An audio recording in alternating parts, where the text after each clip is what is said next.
श्री शिवाय नमस्तुभ्यम महाराज। आप सभी लोग जानते हैं कि शारदीय नवरात्रि में कुछ माताएं बहनें अपने ही घर में रहकर माता रानी के 9 दिन आराधना करती हैं और अपने ही घर में कलश स्थापना भी करती है। इस अद्भुत जानकारी में हम आपको बताएंगे कि आपको अपने घर में शारदीय नवरात्रि में कलश स्थापना कैसे करना है, वह भी सही तरीके से।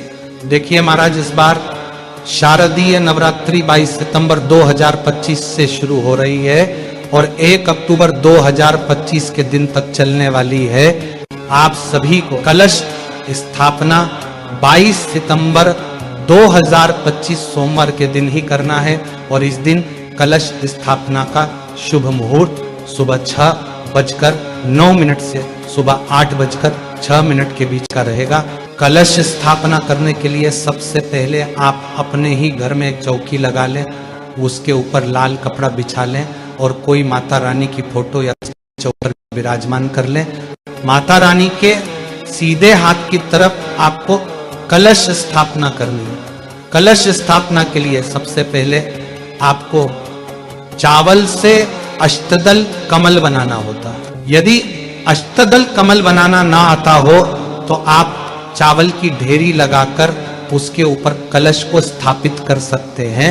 कलश या लोटा आपको पीतल, तांबा या मिट्टी का ही लेना है। यहाँ पर स्टील का लोटा नहीं लिया जाता है। सबसे पहले आप अपने लोटे के अंदर थोड़ा सा गंगा जल डालें, उसके बाद उसके अंदर शुद्ध जल भरकर उसे फुल भर दें।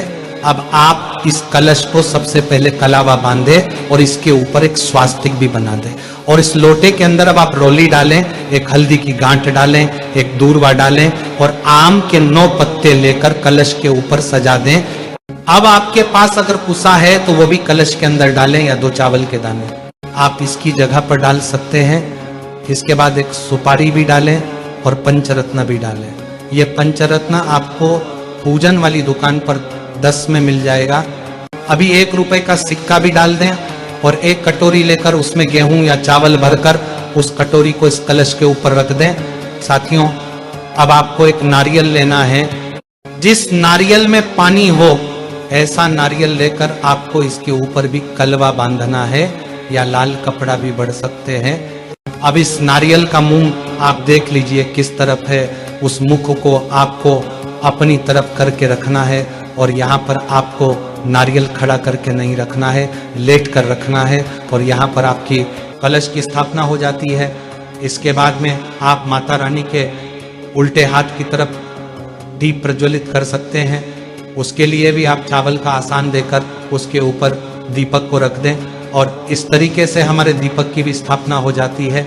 अब जो भी लोग नवरात्रि के 9 दिन व्रत रखते हो चाहे ना रखते हो, आप इस तरीके से माता की स्थापना करके रोज उनकी सुबह शाम पूजन कर सकते हैं और माता का आशीर्वाद प्राप्त कर सकते हैं। देखिए महाराज, अब हम आशा करते हैं कि आपको कलश स्थापना की सरल विधि मालूम पड़ गई होगी। अभी भी अगर आपके मन में कोई प्रश्न है तो वह आप हमसे कमेंट करके पूछ सकते हैं। आप हमारी ये वीडियो कहाँ